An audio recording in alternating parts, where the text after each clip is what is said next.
another week in Matthew 24.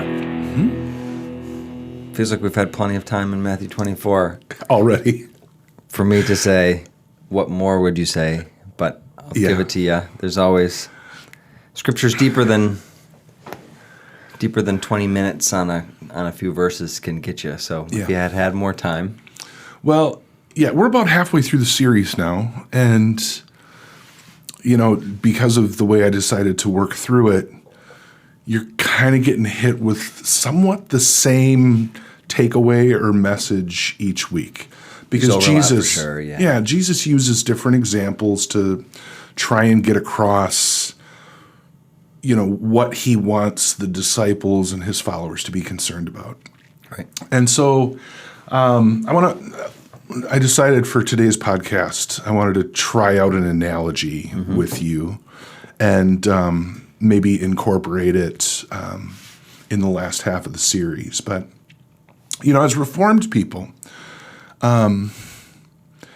because we kind of give God the credit and the responsibility, I suppose, for salvation. Right. So, the end game is already decided.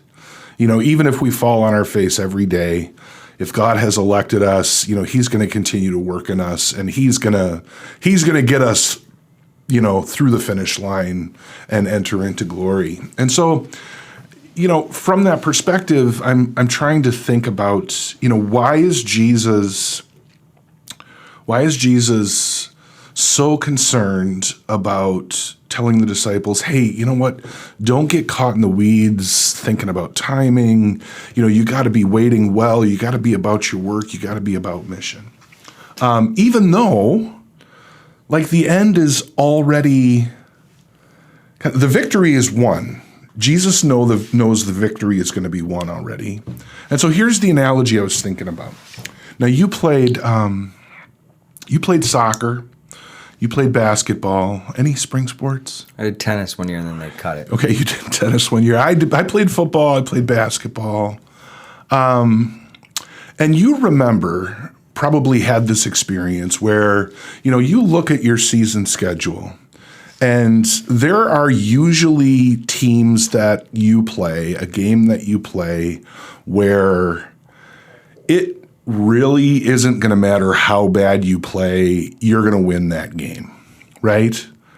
Usually there's just a team where, even if you play your absolute worst game of the season, you're still going to beat them, right?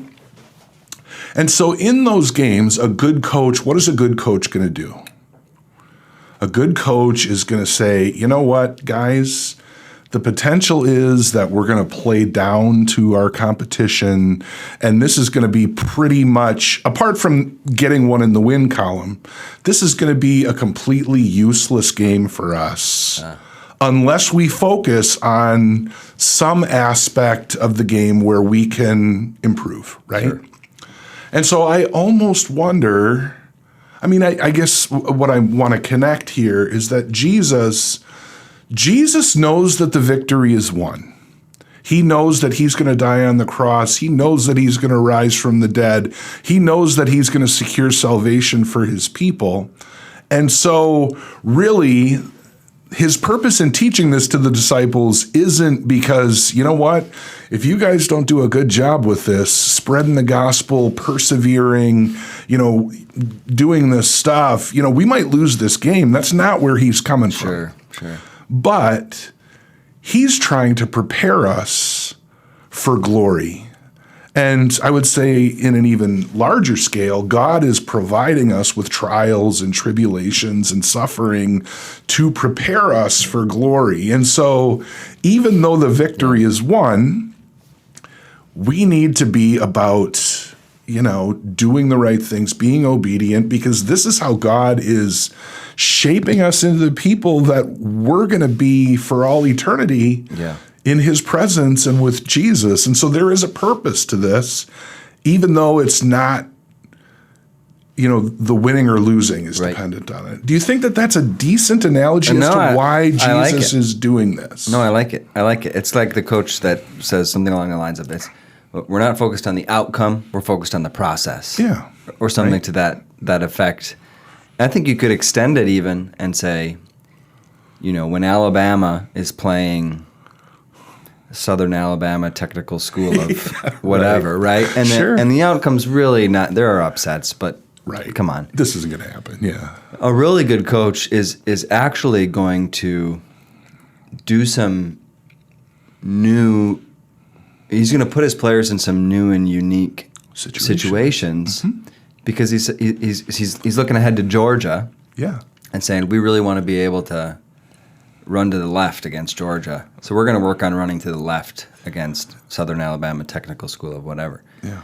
That's a silly example, but yeah, a really good coach is going to say, actually, because the outcome is so secure, we have a chance to work on parts of our process that might feel unnecessary, might feel stretching to some degree, but is going to benefit us in the long run. It's going to form us into something greater. Yeah. Right?